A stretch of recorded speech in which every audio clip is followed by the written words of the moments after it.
everybody. This is Mz B. Welcome to A Quickie with Mz B. Thanks for joining us and thanks for listening. And speaking about listening, you can catch us in podcast. We're available out there on a lot of different platforms. And just to throw some there at you, your way, we got YouTube, Google Podcasts, Spotify, Spreaker, iHeart, Castbox, Deezer, Amazon, just to name a few. So we are out there. Thank you so much for listening.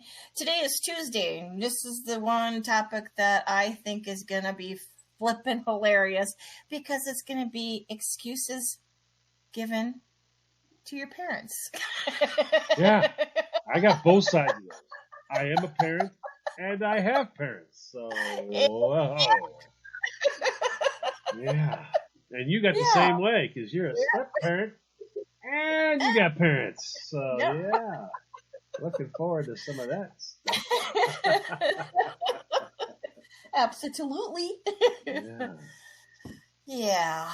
So we want to do us two parents or our youngins to us first? Well, let's start with us. Let's start with what we gave, our excuses that we gave to our parents. Okay. And the second half, we'll talk about our youngins. Yeah. Well, oh gosh, I've had some pretty interesting ones. The one that probably I remember the most as being just the head scratcher. My dad going, "Oh, what's in there?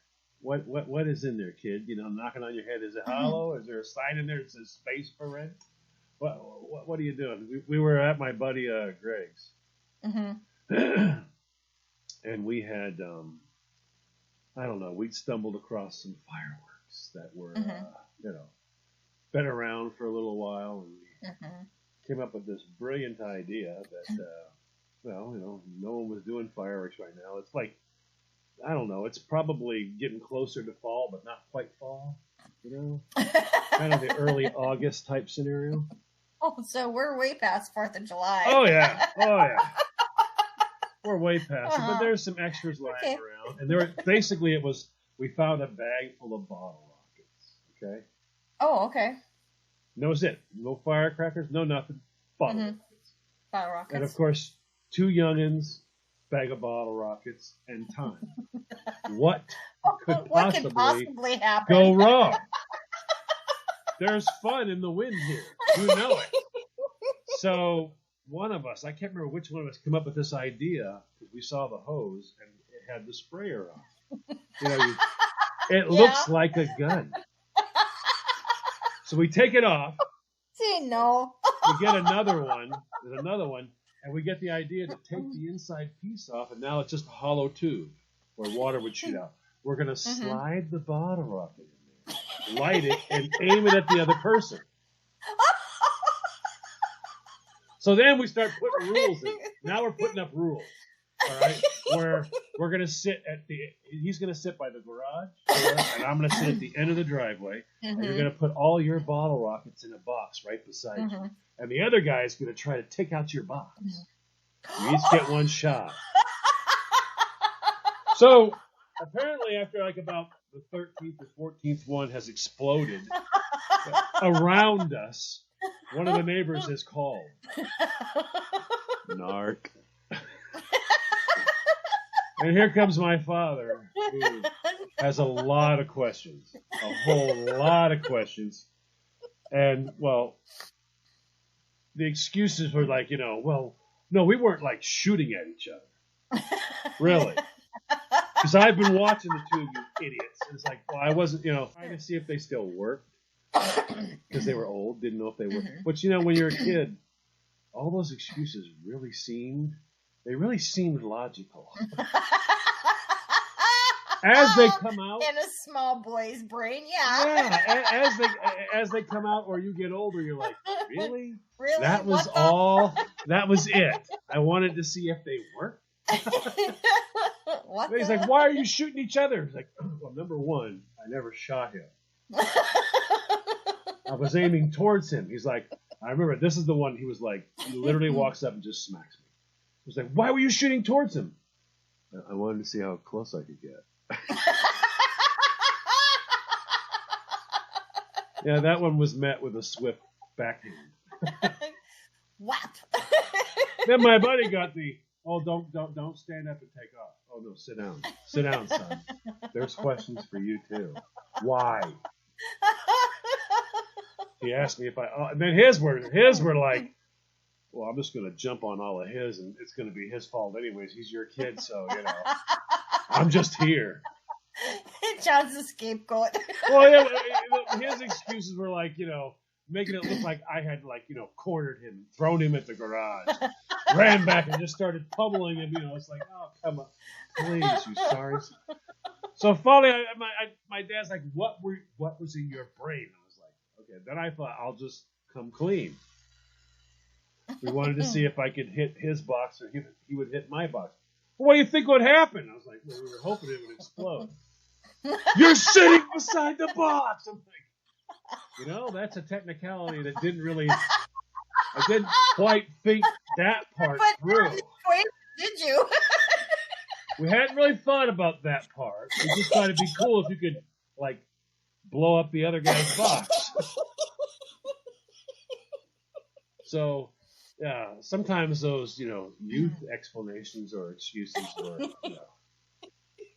And then, of course, your father tells you, one day you're going to grow up and you're going to have kids like you. Uh-huh. And I did.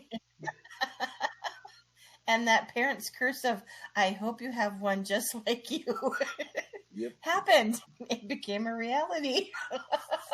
Well, that's kind of the story of the stupid, I don't know why I had those dumb excuses. Yeah, none of them worked. No, they never do. Well, I'll tell you mine really quick, since we're a little bit over time.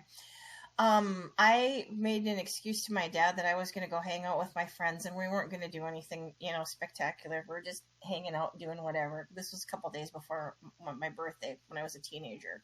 So this is going way back in the closet. And so my friends thought it was a good idea that we should celebrate my birthday early and, drink some beer and have a good time and whoop it up. So we're in the woods, the woods, and we have to follow this path down to, I don't know, there was like some kind of tree fort or something that some kids must have, made out there. So we're hanging out there. So now it comes time that I got to go home, and I'm trying to make my way back through this path in the woods. Except I fell down the hill. I literally rolled down the hill. Okay. So when I get up, I'm all disheveled. I mean, my hair's a mess. I got twigs and branches and leaves and dirt, you name it. It's all on me. Unbeknownst to me at this point in time, my dad notices that I'm late getting home. So he's circling around the area of where, we technically would hang out. I walk out of the woods looking like a mess. Enter my dad. And all I heard was, this better be good. And then you hear the engine fire up on Christine's excuse machine. Hold on, Dad. Let me fire this puppy up. So, being the stupid teenager that I was at that point in time, I said, oh my God, you're not going to believe this, but Dad, we were in the woods and we were going for a hike, and I'm sorry that I'm late. Time just got away. We were having so much fun. And then this bear came out of nowhere. And I panicked. And I fell down the hill, and this is why I look so, disheveled and blah, blah, blah. And I'm like just laying it on thick, going 90 miles an hour, not even, and so it was the hams bear, huh? Yeah. It was the hams bear. So this whole entire time, my dad's like really quiet, and he's listening to me, and I'm thinking, yeah, hell yeah, I'm getting away with this. Yes, best excuse ever. We pull up to the front of the house before I get out of the car. My dad turns to me and he looks at me and he says, never BS a BSer. And I thought, oh, crap, am I in trouble now? He goes, oh, no, you're not in trouble with me. Because I said, oh, crap, I'm in trouble now.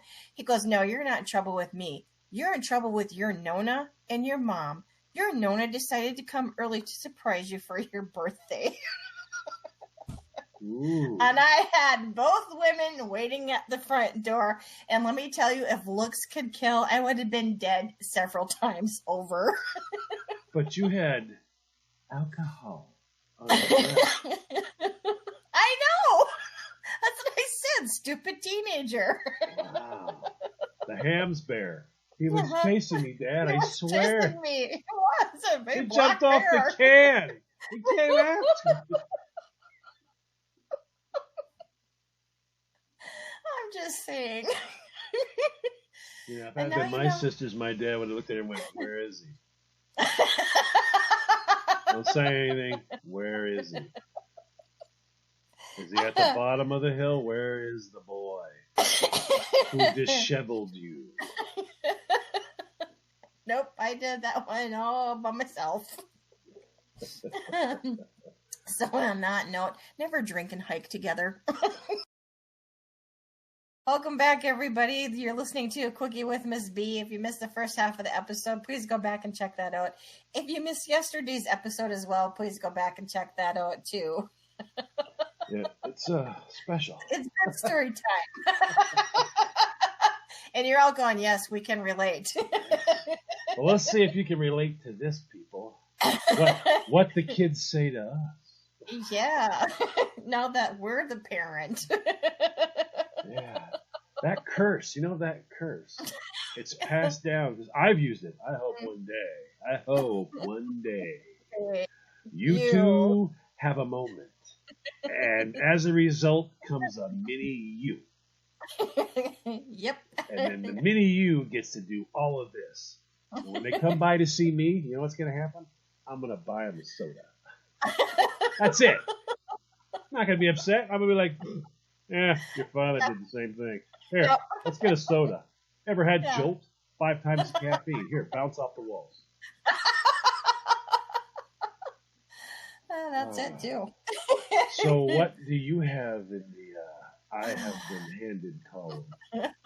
I hope Sam never listens to any of these podcasts. Let me just start off with that one right now. Sam, right here is where you're going to want to turn off the volume. Mute, Sam, mute. But know that I still love you. So it was this one time where Eric was out of town working, so it was just me and Sam at home, and she said to me, can my boyfriend, her boyfriend at the time, can he come over? I said, sure. So he came over, and they were going to watch a movie and hang out for a bit. You know how it is. So it was time for him to go home. So I said to her, I said, Sam, he's got to go home. I says, I'm going to bed, and he can't stay. So she said, yeah, okay. She says, I'll go tell him he's got to leave now. So a couple minutes go by and nothing's happening. And I'm thinking, okay, well, I'll give it a couple more minutes. Well, I don't know. I'm having my typical squirrel moment where I ran off and started doing something else instead of paying attention to making sure that the kid got out my front door and went home, which he didn't. So the next morning. Whoa. That was a heck of a squirrel moment. It was.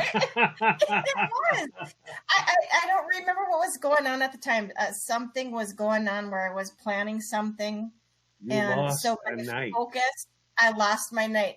So my focus was on that. I didn't go back and check on her because I figured, she's never let me down before. She's a good kid. She knows where the line is. She's always toed it. So the next morning I get up. It's 5:30 in the morning. And I think I got up to go to the bathroom or something. And so I opened up her door to check on her to see. Well, both of them are laying in bed sleeping. Whoa. No, this is very innocent. There's nothing that happened. Fully clothed. They're not underneath the covers. They're on top of the covers, okay? But me being the parent, where my mind is going, whoa. Well, number one, door is closed. Evening has passed. It doesn't matter what innocence is. Door was closed. Evening has passed.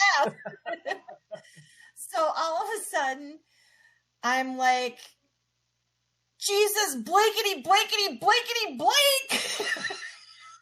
All in one sentence, I might add. Young fella, you're not going to have any problems later on in life because it ends now. You're never going to reproduce again. That's right. It's not going to happen. So they both jump up and they're looking at me. And I could tell by Sam's expression nothing happened. But she's just like, oh, my God, I'm so sorry. We fell asleep. Nothing happened. She says, we were just watching TV. And I said, but I told you that he needed to be home by X number, time. And so I told him, I said, you have 5 seconds to get your crap together and get the blank out of my house, and I'm going to blank and call your mother, and she's going to blank and know what happened. Well, number one, lost it. Number one, as a boy, he's going to have to go home and try to explain to his mother that, well, you don't understand the innocence that took place as I laid across the bed and fell asleep for the night and lost track of an entire night and never called you my loving mother or any of that, Oh, wow. Yeah. So anyways, he ended up going home, and then the next day, his mom and myself, had a conversation, and, Wow. we thought it was best that for a while that they need to just kind of separate, and he needs to do his own thing and she needs to do her own thing, because I think at that time they were planning on going, they had a cabin that they go to every summer, and Sam wanted to go to the cabin, and I said, no, no. I said, you failed me. I trusted that you were going to make sure that you showed him the door to make sure that he left, and that didn't happen. And let me tell you, she was so mad at me, and she was trying to come up with every excuse in the book to let me say, yes, you can go to the cabin, but that didn't happen. And she was very mad at me. She didn't speak to me for a whole entire day. Well, one of my youngins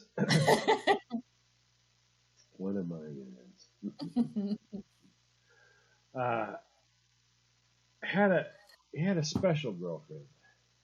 I'm going to make sure I don't say any names or any of that. She was a little older. Of course, I was not given this information of the age, and he had begun to exhibit some of the special behavior, shall we say, like wearing clothing that's got like lots of chains and zippers on it, stuff like that. And you're like, I know about the zipper in the front of the pants. I just don't understand the 12 on the side of the leg. And shorts that are like bell bottoms. And you're like, what is it? And then all of a sudden he's got blonde hair. You're like, okay, so hey, what is all of this? All right. And she shows up one day, and I'm looking at her going, this is interesting, because there's just this thing about people that are in their 20s.